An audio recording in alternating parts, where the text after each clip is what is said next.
Hi, detoxers. Happy Friday. So, I'm actually curious if any of you are going to be on here today because it is not only Friday in the middle of the day, but it's also Black Friday and it's also an American holiday. So, I know a lot of you are celebrating Thanksgiving. I know my sister's down there and a few others of you are. So, whenever you listen to this, I just check in and let me know that you're on here today. So, first thing that I want to say is hello, Christine. The first thing I wanted to say today was a huge, giant congratulations because we are in the fifth week. And if you're like me and your head just popped into the idea that Christmas is around the corner, then I'm sure you're likely just as surprised that we're already in week 5, because I know I am. So whenever we get to week 4, we start to convert the quality of the communication. We go from understanding more about how to create a low sugar lifestyle to how to sustain a low sugar lifestyle. And with this, you do get to see my face twice in one day. Hi, Sarah. And with this, as we're talking about it, we're talking about alcohol today, which is probably good for those people who have in the past chose to have alcohol at some level into their lifestyle. Today, I want to talk about if you were choosing to have alcohol in your lifestyle, how do you make a better choice around alcohol? Not just about the amounts, but also the kinds that you're eating or kinds that you're drinking rather, so that you're staying well within the confines of a low sugar lifestyle. So one of the emails went out this morning, and I'm going to spend just a couple of minutes talking about this before I move on to other topics. So if you have a question, and I know there's only 2 of you on here right now, then feel free to just jot it down and I will definitely get to it. I apologize. I noticed that when I sent out the email this morning that there were glitches in part of the grammar. So that's just a program issue. So I apologize. I actually do know how to spell contractions. So, and I don't mean the word contractions. I mean Y-O-U double L. All right. So here's the first thing. Here is the reason why I don't have people drink alcohol in the program, or at least in the first 30 days. And it's really has to do with willpower. When you drink alcohol, or for a lot of people when they drink alcohol, once you get to a certain amount where you're drinking a certain amount, you find that your willpower goes down. And the intentions that you had when you left the home or you had people over to eat a certain way and nourish yourself a certain way start to reduce down. So I find, and of course I'm sure you find, that willpower gets greatly, greatly, greatly reduced when people have alcohol in their system. So I feel like if you have some intentions, and especially as we go forward into the holidays, about how your holidays, how you want them to play out and how you want to feel during the holidays, alcohol is one of those things that can swing the dial in one of 2 directions. So my recommendations for you are, if you're finding you're still putting together the pieces, in other words, you're still finding that you're having cravings and you're having to work really consciously around keeping your sugar under 40 and eating whole foods and things like that, then I would say really, really, really minimize alcohol. And if you find yourself wanting to have alcohol in the latter part of the program, and of course going forward, this is what I would say to it. The things, it's kind of like in a grocery store. There are heavily chemicalized alcohol products, and there are alcohols that are very clean with respect to what's actually put in them. So you know that I'm going to recommend that if you're deciding to and choosing to have alcohol in your system, that you're staying more towards the clear liquids. So hard liquors actually have less sugar in them than any other form of alcohol. So this is the vodka, this is the scotch, this is the gin, this is even rum and whiskey. When alcohol's been fermented, the sugar that's in it starts to distill off of the process. So although it can still be high in carbohydrates, it doesn't actually have a lot of sugar grams that are still in them. So that's one place. The place where most people actually get the sugar when they consume alcohol is in the mix. So when we want to make a good choice and we're deciding to have unsweetened cranberry juice with our hard liquor, what we don't recognize is how much sugar we're getting in the unsweetened cranberry juice. So it's great that it is more of a whole food based product, and I use that term lightly, but not good, because after having a couple drinks like that, you can be getting 20, 30, 40, 50 grams of sugar just in the mix alone. Tonic water, for those people who are confused about this, tonic water is essentially a pop. It's a soda pop. So there is tons of sugar, pretty much the same as any other form of soda pop in tonic water. So tonic water is not a good option, but soda water is. Mineral water and seltzer water and soda water, which depending on where you live, you have different names for that. Those three things don't have any sugar grains in them.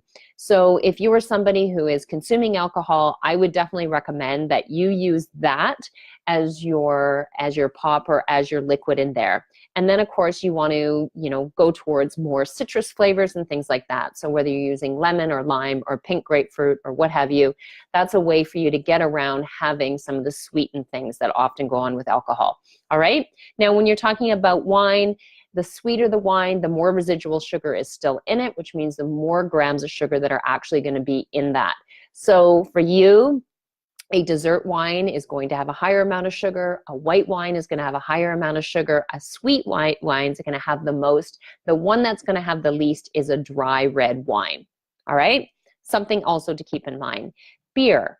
Beer has sugar in it. It also has a lot of inflammatory compounds in it because it is made from grains and so on. So there is gluten in beer, which is something you don't find in hard liquor, in most hard liquors rather. But it also has the yeast and the hops and the barley and all those kinds of things. So for a lot of people, it is double negative because it has a lot of the inflammatory producing compounds in it, and it has high carbohydrate compounds, so it has a sugar-like effect in your body, and it has sugar in it, okay? So, I mean, you can consume all of these things in moderation, and if you're really particular and conscious about your lifestyle, there is definitely room for it. But I just would say that beer is not one of your best recommendations. The things you want to stay away from are all those pre-mixed drinks that you see in the liquor store. So I don't even drink any of them, so I can't even like spout off all the names of it. But any of the ones, the Palm Bays and all of those pre-mixed drinks, they make them look so simple. They're like a vodka soda drink. But if you look in them, they're either filled with a ton of artificial sugar or they're filled with sugar. So not something I recommend, also not something that you can have very much control over with respect to the ingredients in it. So it's not something that I would recommend for you. So like anything, you just want to consume things with a level of consciousness, and especially when you're talking about alcohol, keeping it super simple. One of the recommendations I have also when you're talking about going to the Christmas parties and the holiday parties and you're celebrating the Thanksgiving weekend is the way to get around it is to go with a plan. So if you're not wanting to consume as much alcohol as you have in the past, which I highly recommend you don't, and you're just really conservative about it, having a plan about how much alcohol you are allowing yourself to consume before you even go. I would say always bring your own alcohol. Never assume that they're going to have what you need or what you're choosing or wanting to have when you get there.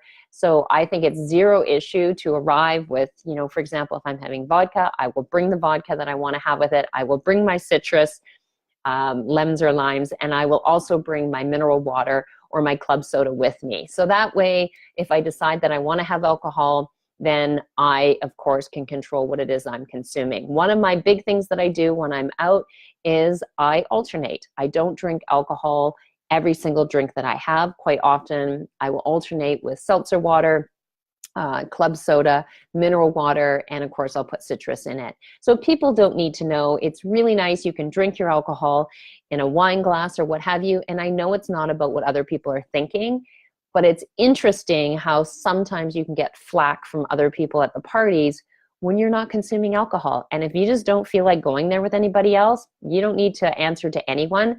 I would just drink my alcohol in a fancy glass with all the fancy accoutrements, and that way I don't even have to have the discussion with anybody.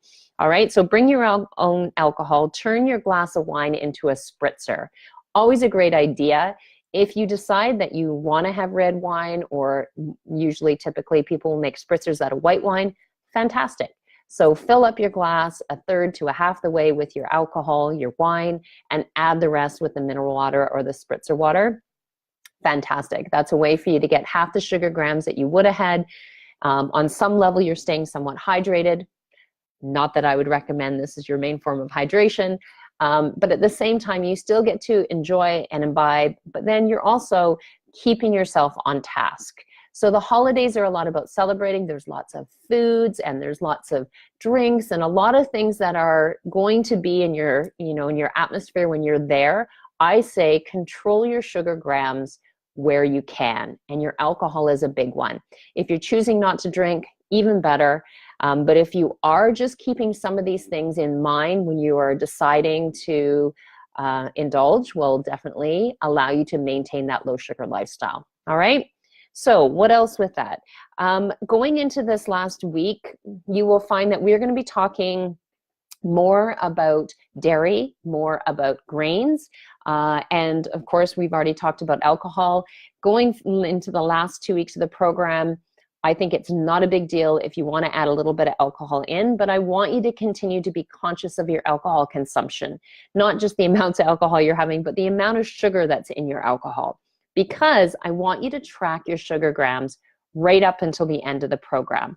All of that just builds your knowledge base. So I have been curious about sugar grams for so many years that it is really, really pretty simple for me to walk into a grocery store, walk into a liquor store, and determine what are likely going to be my low sugar products without even looking at the labels. I constantly look at labels, but it's just become second nature to me. And the only way you get to that point is if you continue to teach yourself what foods and what beverages are low sugar and which ones are high sugar.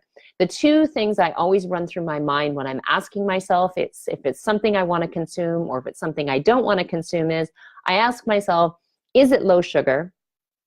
Number one. And number two, I ask if it's a whole food. Now, it doesn't mean that I'm always going to eat organic, grass-fed, best, highest produced or whatever, but I want to know what I am consuming.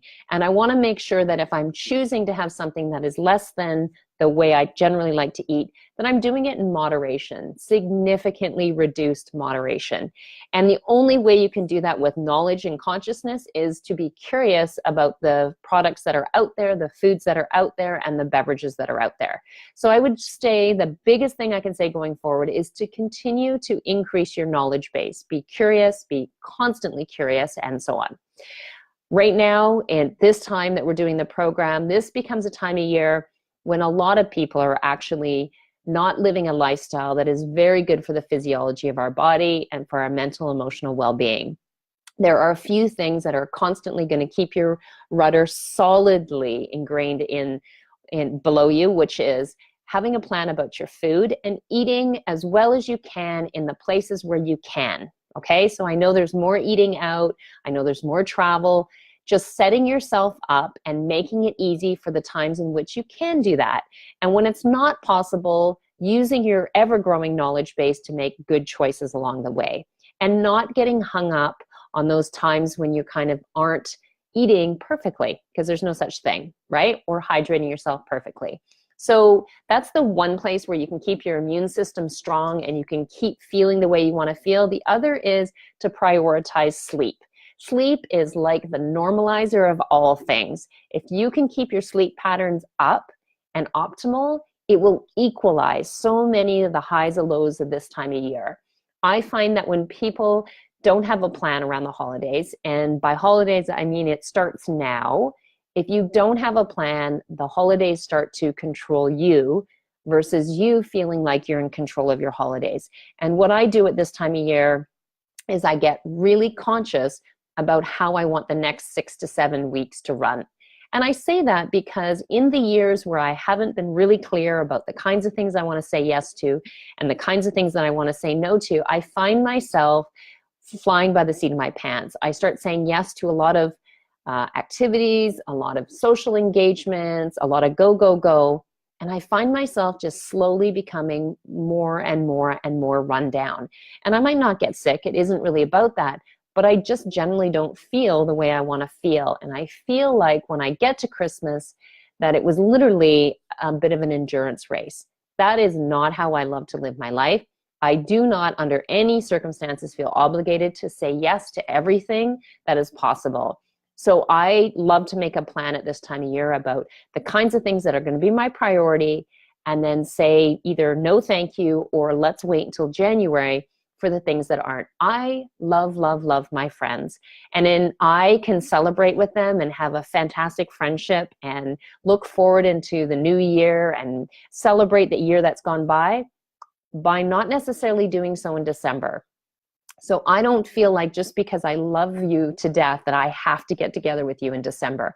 I still have kids, I have a job, I have tons of responsibilities. I only have so many hours in the day, and the feeling of running myself into the ground around the Christmas holidays is not how I want to feel. So what I would say to you is decide how you want to feel during the holidays. Decide what's important to you with respect to the people that you spend time with, and more importantly, the amount of time that you have for yourself. If you are so busy that you don't have time to properly grocery shop or do any meal prep or exercise or spend time alone or in contemplation or just hang out with your family members, then I would say, what can you shift and change? Honestly, this is one of the best things that I became conscious to in my own life, and it really, really, really made the difference for me.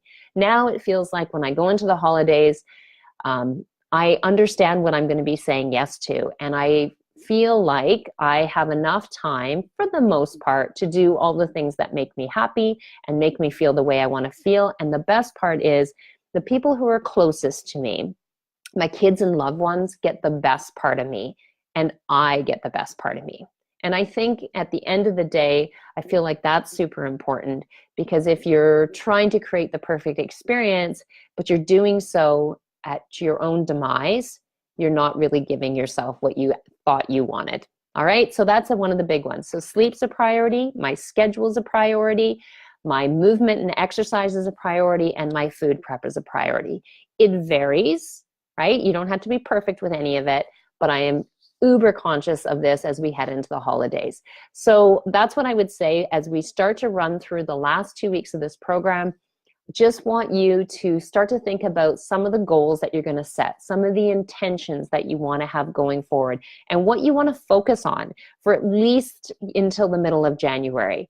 So my ideal would be that you don't completely let go of the program, and that you decide that many of the ways that you're learning to nourish yourself are the ways that you want to continue nourishing yourself and treating yourself going forward. And so doing that with intention is super important. And I think the very act of writing it down is one of the most powerful things that you can do. Some of the videos that are going to be coming out in the next 10 days, I think are going to be some of the most, probably most pivotal for a lot of people. We're going to scale it back from the nuts and bolts of the program. And I'm going to start to bring in some of my favorite people with respect to sharing their strategies and their go-tos and the way that they approach different aspects of their life. So I'm going to have Dr. Heather back in. I have a new video that she's doing, and then I have some other ones from some other professionals. I would love to know what you think. So you're going to see those roll out in the next 10 days. And if you haven't had a chance to watch the video that I did with Dr. Noah Dekoye from last week, or on Tuesday rather, I would definitely encourage you to go back. He is a chiropractor, but he is also the owner of the Beyond Your Wildest Dreams podcast, which has over 1 million subscribers, a fantastic resource. If you've never seen it before, I would definitely encourage you to listen to it. And he is also a paleo expert and a primal eating expert. And all that means is he has spent a tremendous amount of time in education, learning about very foundational ways of eating and nourishing our bodies. So I think that was right in line with a lot of the things that we talk about in this 40-day sugar detox, and I think you'll find it interesting. All right, so I'm going to wrap it up. I know it's Friday. Oh, hi, Mary. And I'm going to go over, and unless you have any questions, I'm going to head on over to the Facebook page and hang out for a few minutes. But for today, I just wanted to open the doors to the possibility of adding some low sugar alcohol into your lifestyle, if that's what you're interested in, remind you of the ones that are the easiest and the best for your body to nourish, and then just give you some food for thought when it comes to how you're going to want to set up the holidays so that you have the time, energy, and resources for you and how you want to feel. All right, so have a great Friday, everybody, and I will check you out, see you over on the Facebook page.